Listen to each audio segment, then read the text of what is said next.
Hello guys, welcome to another video. मेरा नाम युवराज सिंह है और यूपीएसआई तैयारी का मेरा ये 17वां दिन चल रहा है।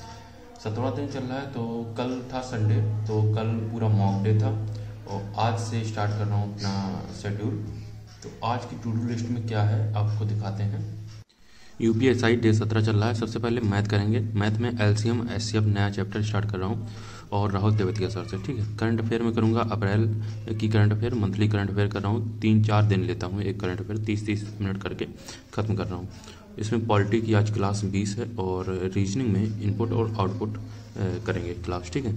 हिंदी है। हिंदी में पार्ट 1 और पार्ट 2। पार्ट 1 में कारक चलेगा और उसकी प्रैक्टिस। पार्ट 2 में साहित्य का 30 मिनट जो नोट्स बनाए हैं उससे रिवीजन करूँगा। मूल विधि में यातायात अधिनियम, ये पीडीएफ और बुक से दोनों से करूँगा। और इसी क्लास व्लास नहीं देखूँगा, क्लास से ज़्यादा टाइम जा रहा है, तो पीडीएफ से या बुक से रिवीजन करूँगा। इसके बाद जो मॉक संडे को दिए हैं उसका एनालिसिस करूँगा। बस आज की यही टू डू लिस्ट थी। मिलते हैं। यूपीएसआई डे 17 का ये टू डू लिस्ट है मेरा कंप्लीट हो चुका है। सबसे पहले मैथ में एलसीएम एचसीएफ किया था राहुल तेवतिया सर से, और करंट अफेयर अप्रैल माह का कर रहा हूँ रवि जीके से। पॉलिटी की 20वीं क्लास 19वीं हो चुकी है और 20वीं एक थी। रीजनिंग में इनपुट आउटपुट चल रहा है। हिंदी में पार्ट 1 में कारक और इसकी प्रैक्टिस की, और पार्ट 2 में साहित्य का 30 मिनट उसका रिवीजन किया। मूल विधि में यातायात अधिनियम किया और मॉक एनालिसिस किया। आज की ये टू डू लिस्ट है, ये कंप्लीट हो चुकी है। अब आप लोगों को पॉलिटी की 20वीं क्लास दिखाएंगे। पॉलिटी में क्या आज पढ़ा है हमने है मौलिक अधिकार के प्रकार। मौलिक अधिकार के कितने प्रकार हैं? तो संविधान के प्रारंभ में 7 प्रकार थे, जैसा कि दिया है। नंबर 1 समानता का अधिकार, जो मौलिक अधिकार था वो आर्टिकल 14 से 18 में है।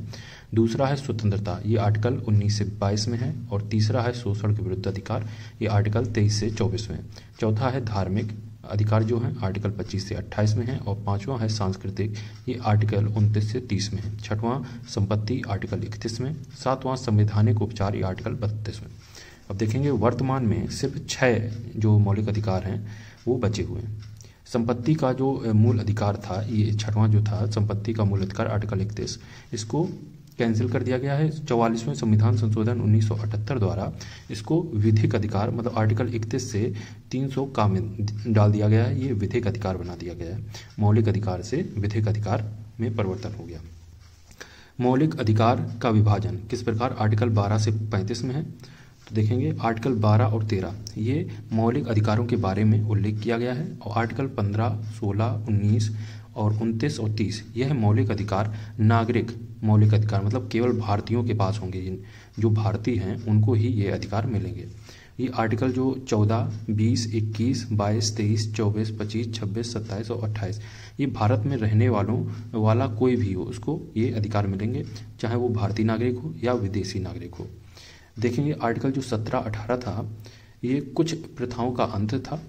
आर्टिकल 32 ये फंडामेंटल का रक्षा कवच माना जाता है। और आर्टिकल जो 31 था संपत्ति का अधिकार, ये मौलिक अधिकार को हटाकर कैंसिल करके इसको विधिक अधिकार आर्टिकल 300A में डाल दिया गया। आर्टिकल 33, 34 और 35 ये विशेष प्रावधान है। अगला पॉइंट है मौलिक अधिकार का विस्तार। पहला पॉइंट है समानता का अधिकार, आर्टिकल 14 से 18 के बीच में है। आर्टिकल 14 है ये कानून की दृष्टि से प्रत्येक व्यक्ति समान है, लेकिन इसमें अपवाद है आर्टिकल 361, मतलब राष्ट्रपति तथा राज्यपाल पर कानूनी मुकदमे दायर नहीं हो सकते जब वो अपने पद पर हो। आर्टिकल 15 कहता है किसी भी व्यक्ति में लिंग, जाति, धर्म, वर्ग, जाति मतलब जन्म स्थान, वंश और रंग आदि के आधार पर विभेद नहीं किया जाएगा। इसमें अपवाद है आर्टिकल 15B और 15C। इसमें क्या दिया है? समाज में विशेष वर्गों को वास्तविक समानता के उपबंध होंगे, मतलब वास्तविक जो उपबंध होंगे उनके लिए, जैसे महिलाएं, बच्चे और दिव्यांगजन। आर्टिकल 15 का B इसमें और जोड़ा गया है कि सार्वजनिक संपत्ति का सभी पर अधिकार होगा, सभी का अधिकार होगा। सार्वजनिक जो संपत्ति होती, सरकारी संपत्ति होती, उस पर सभी का अधिकार होगा, जैसे रोड, पार्क, स्कूल, हॉस्पिटल, इन पर सभी का अधिकार होगा। आर्टिकल 15 का 4 में ये लिखा है कि सामाजिक रूप से पिछड़े वर्ग के लिए उपबंध किए जा सकते हैं। आर्टिकल 16 में दिया गया है सार्वजनिक अवसर की समानता, सरकारी नौकरी पाने के अधिकार में समानता, ठीक है, लोक नियोजन में समानता। इसमें अपवाद दिया है 16 का 4, SC ST के लिए विशेष दर्जा समाज में स्थिति सुधारने हेतु दिया जाएगा, लेकिन ये अस्थायी प्रावधान था और इसमें 20 वर्ष के लिए बनाया गया था। इसको आर्टिकल 17 है छुआछूत अंत, तो इसका अस्पृश्यता उन्मूलन कहते हैं। आर्टिकल 18 उपाधियों का अंत। अपवाद है, कोई भी व्यक्ति जैसे कोई स्कॉलर है पढ़ाई करके डॉक्टरी की उपाधि लेता है तो वो लिख सकता है। और जैसे सेना अधिकारी है, सैन्य अधिकारी जो हैं जैसे मेजर हैं, कर्नल हैं और लेफ्टिनेंट हैं, वो भी अपनी उपाधि लिख सकते हैं। इसमें अपवाद दिया गया है। ये आज की पॉलिटी थी, तो मिलते हैं नेक्स्ट डे। Thank you.